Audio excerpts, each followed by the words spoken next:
I'm Sara Green, Oberlin College class of 2012, and I'm a curatorial assistant at the Allen Memorial Art Museum. This panoramic engraving of Christ's crucifixion at Golgotha was executed by the Italian painter and draughtsman Augostino Carracci. The image is based on Tintoretto's 40-foot-long mural at the Squalo Grande di San Rocco in Venice, whose massive dimensions Augustino translated into 3 engraved plates, printed on 3 different sheets of paper in the present work. According to one biography of Augustino, the artist supposedly asked Tintoretto's permission to reproduce his mural after seeing the work during a trip he made to Venice between the years 1587 and 1589.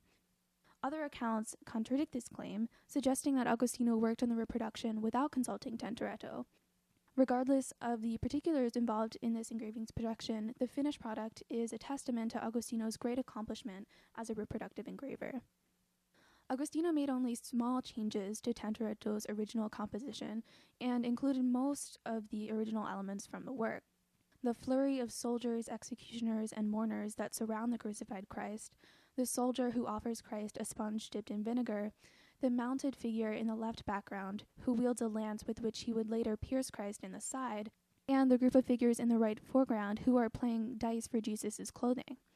According to the Gospel of Luke, a penitent thief and an impenitent thief were both crucified at Christ's sides, where the former acknowledged Christ as the Savior while the latter mocked him.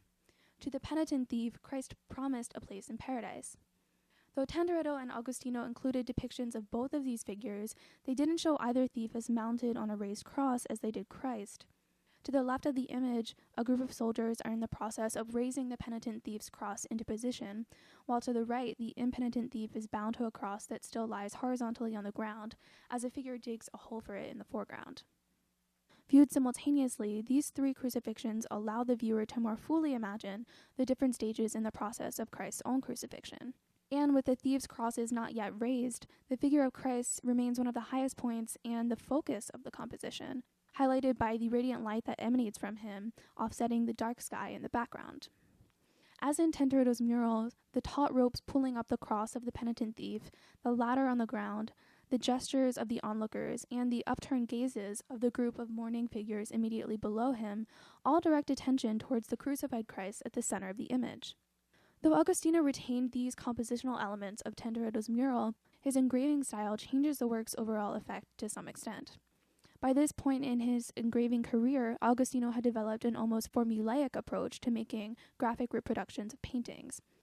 The somewhat harsh outlines and the sharp juxtapositions of lights and darks in this engraving produce a much crisper image compared to the atmospheric effects and the subtle lines of Tintoretto's mural.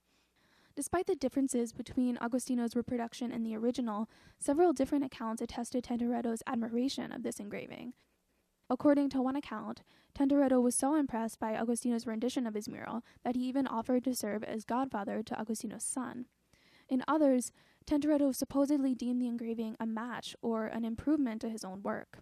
Whatever Tintoretto's opinions on the engraving, Renaissance viewers who were familiar with the artist's mural would have certainly enjoyed comparing the original work with Augustino's adaptation of it to examine the similarities and the differences between the two.